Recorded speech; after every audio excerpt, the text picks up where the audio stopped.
Pay close attention. What you're about to see is Bible prophecy being fulfilled.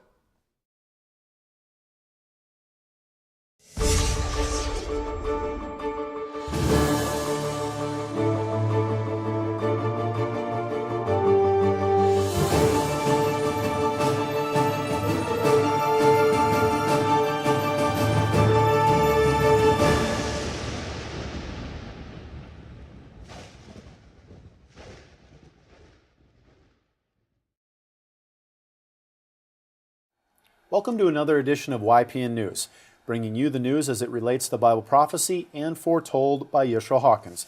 Well, Katan, a lot of interesting stories today. We saw that President Obama went and visited a prison and said that we definitely need to reform. We also are seeing how the bird flu that killed so many millions of chickens are now affecting the egg prices. And also we have a story by our field correspondent, Larry McGee, on the high cost of war. Interesting. Well, Jade Helm 15, sound familiar? Maybe not, but beginning July 15th, more than 1,000 American troops descended across 7 Southwest states for a 2-month military training exercise, which is expected to be the largest exercises of its kind ever performed on domestic soil. 7 states are being targeted for this exercise, from Texas westward to California. But Jade Helm 15 is being met with a lot of suspicion by folks in the areas where it's taking place. That's right. How the states are being labeled by the U.S. government has some worrying. Take Texas, for example. It is labeled hostile territory. And that terminology may have gotten out by accident, seeing that the military is being extremely vague about what these exercises will entail. All the Army really says is that they are developing new warfare tactics in a landscape that resembles the Middle East. From experienced reporters who have been on smaller military exercises, they say the scenario is almost always the same. You have American troops infiltrating hostile territory in which they link up there with friendly resistant fighters and form these small guerrilla armies who try to take over a hostile government. Well, there is, however, one public event during the Jade Helm 15 exercise that will be open to press coverage, and it involves a night jump by paratroopers onto a military base outside San Antonio. The troops are going to link up with special forces who have already infiltrated on the ground. This is a classic example of what the military calls forcible entry, by seizing an enemy-held airfield and turning it into their own base of operations. Well, probably not a coincidence, but the Army also holding a much larger forcible entry exercise in California during the month of August. Now, the difference between the two operations is the one in California is being held on a military base, while the Jade Helm 15 exercises are not just occurring on military bases, but also on public land and on private property as well. And of course, this is why the locals are so concerned, because they're wondering what to expect of the armed forces. Right. Well, President Obama is taking a closer look at the mass incarceration problem in the United States. So close, he made history by being the first sitting president to visit a federal prison. But he's not interested in just touring a facility. He wants to find new ways to lower the number of inmates, particularly in young people who have made poor choices and have not shown any violent tendencies.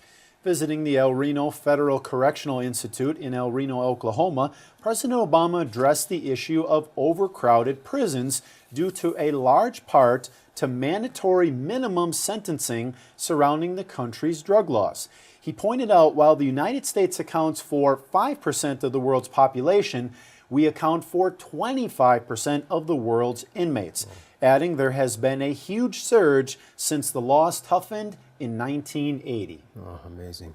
He said, we have to consider whether this is the smartest way for us to both control crime and rehabilitate individuals. This is costing taxpayers across America $80 billion a year. Now, while the president supports harsh sentences for violent offenders, he opposes it for nonviolent ones, stating, we have to consider whether 20 or 30 or life sentences for nonviolent crimes is the best way for us to solve these problems. The president believes the environment a young person grows up in shapes the choices they make early on in life. Now, living in a family where members may be involved in the drug trade or in an area in which drug trafficking is common often leads to poor choices for these teens.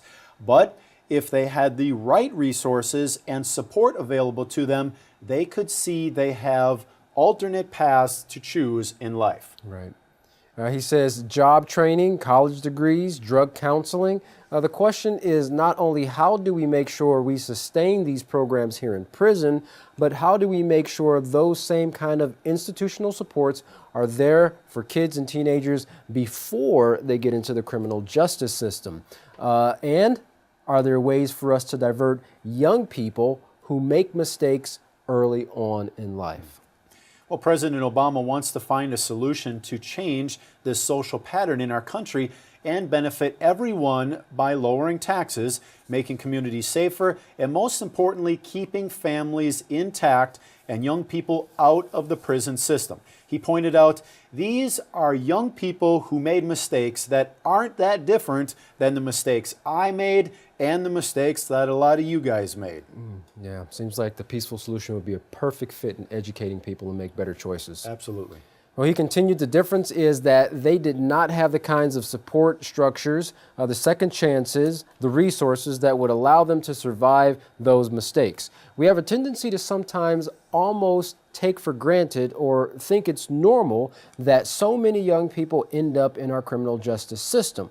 It's not normal, he said. It's not what happens in other countries. Now, he emphasized, what is normal is teenagers doing stupid things. What is normal is young people making mistakes.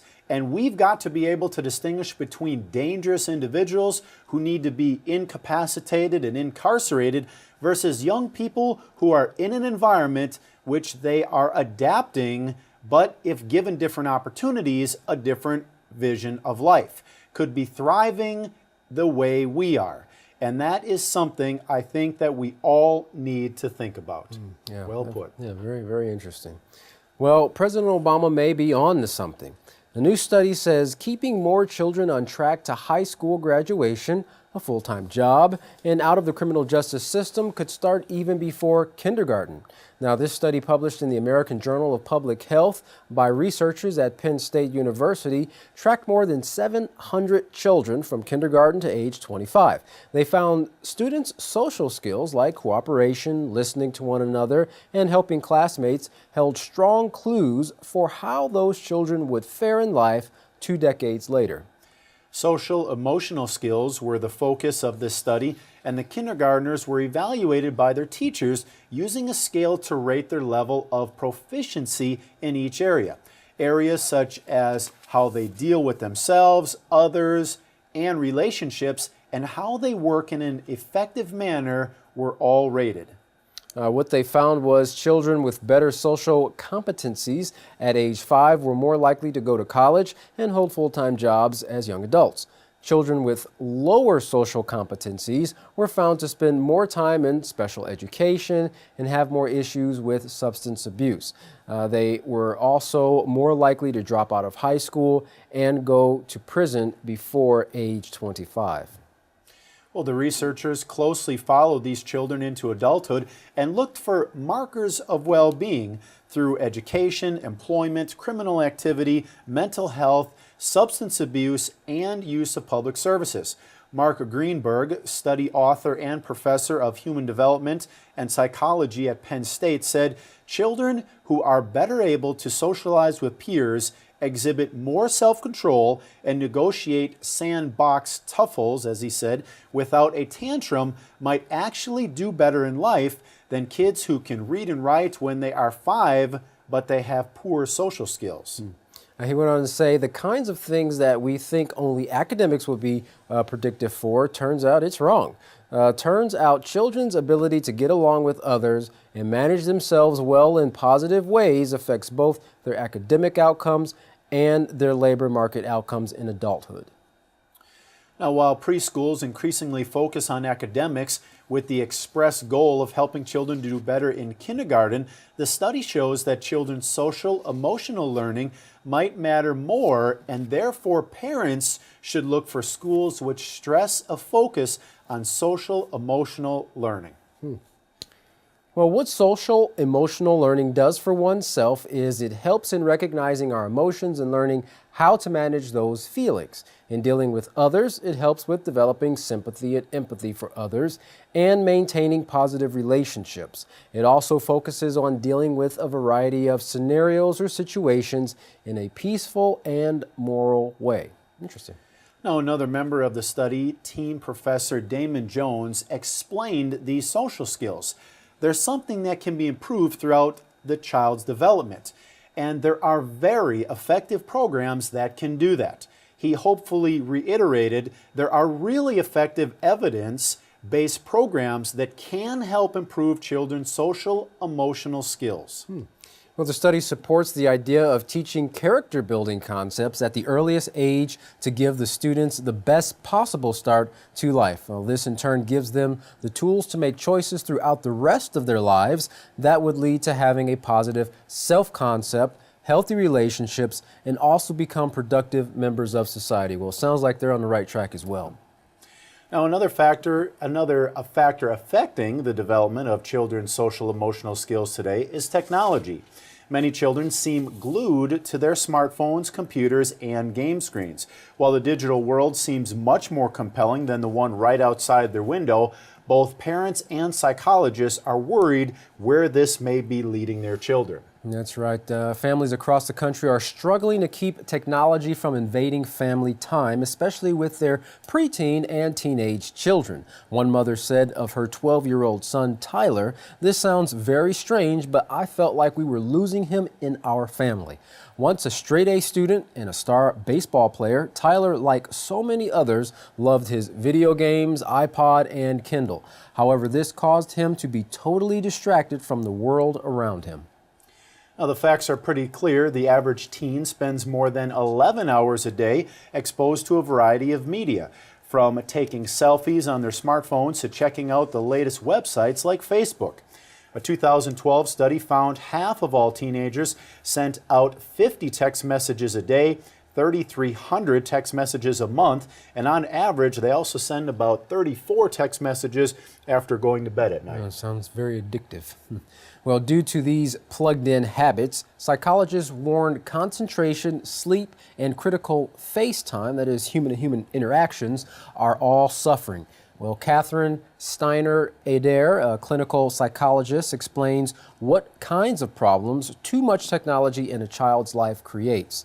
She said children aren't learning as much of the social and emotional intelligence, the cues that come along with having conversations, how to listen.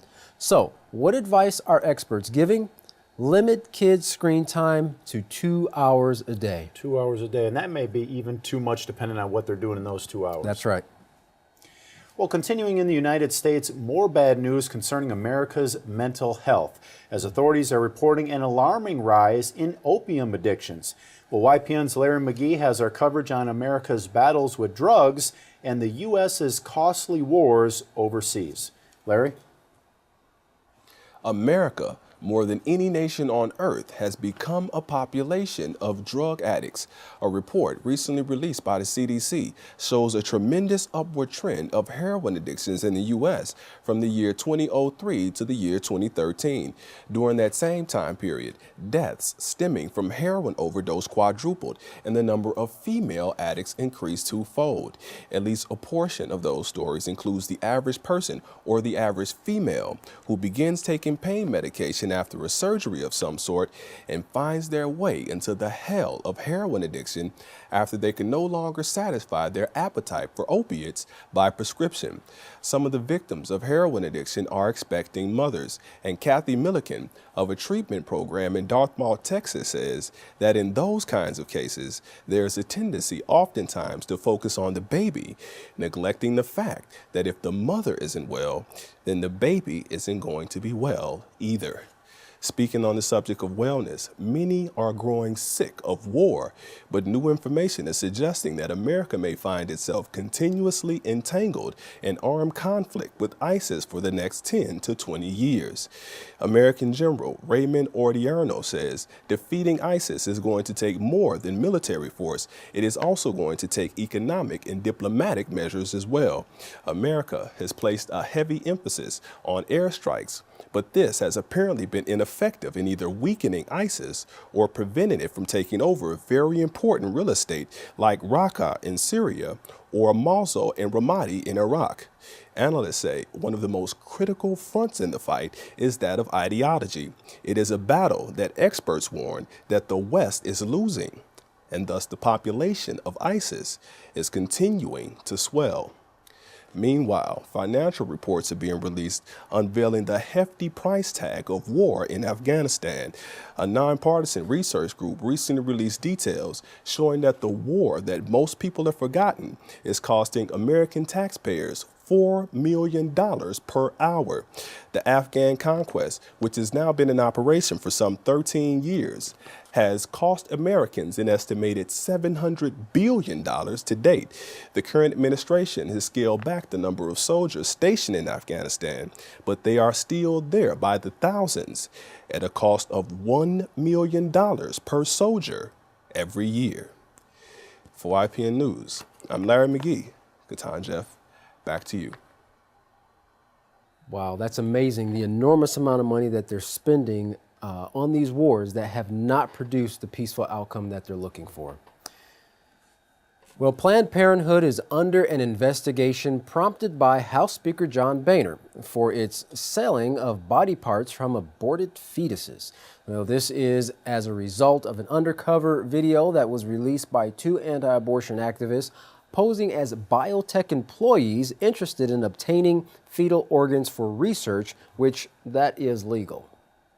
Well, Planned Parenthood's Senior Director of Medical Services, Deborah Nucatola, told how she performed abortions to preserve key body parts for that research. The tape suggests that Planned Parenthood is harvesting those fetal organs for profit, which isn't legal. Now, conservative lawmakers were outraged. Alabama's Martha Roby said, "Are we going to look the other way while babies are being brutally killed and organs harvested?" Planned Parenthood responded by saying in a statement, "These outrageous claims are flat out untrue." Well, in the tape, Dr. Nucatola repeatedly said they are only reimbursed for the cost of handling and transporting fetal tissues to research facilities. But Wisconsin Congressman Sean Duffy argued that it's a gray area worthy of investigation. He said, "Does it cost $70 more to ship a little baby liver or little baby lungs, or is the market driving the cost of these organs?"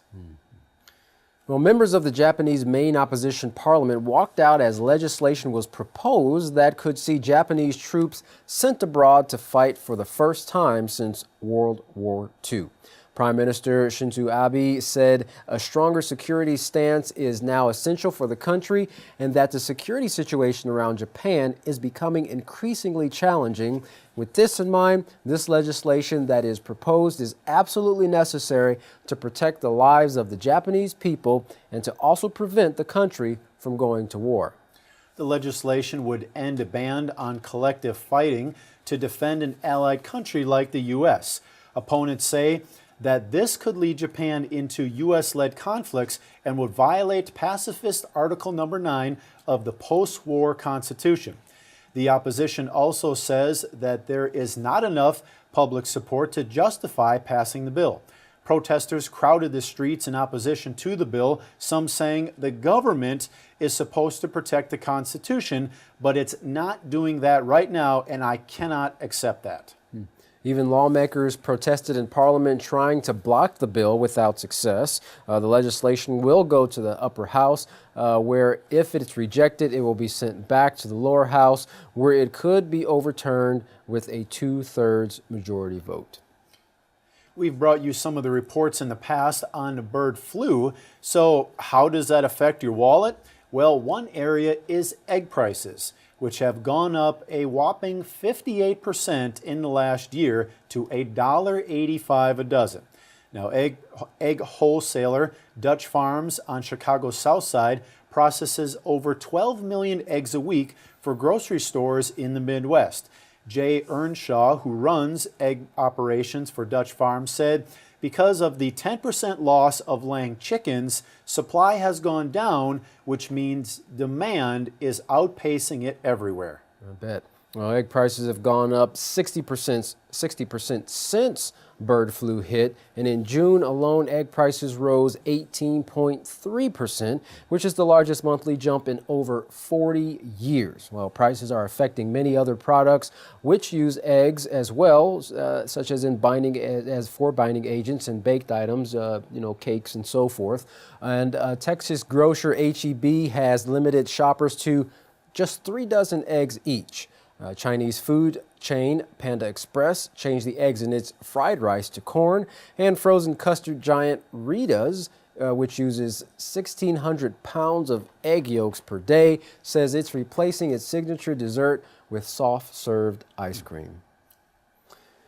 Well, are wars, prisons, aborted babies, sold for body parts, and other distressing things weighing heavily on your mind?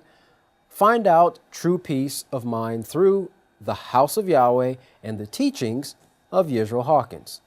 Contact the House of Yahweh to get on the road to true lasting peace. And when you do, don't forget to request your free copy of the House of Yahweh monthly newsletter and the Prophetic Word magazine. Well, here's how. To contact the House of Yahweh, you can write them at The House of Yahweh, P.O. Box 2498, Abilene, Texas 79604. You can call them at 1-800-613-9494.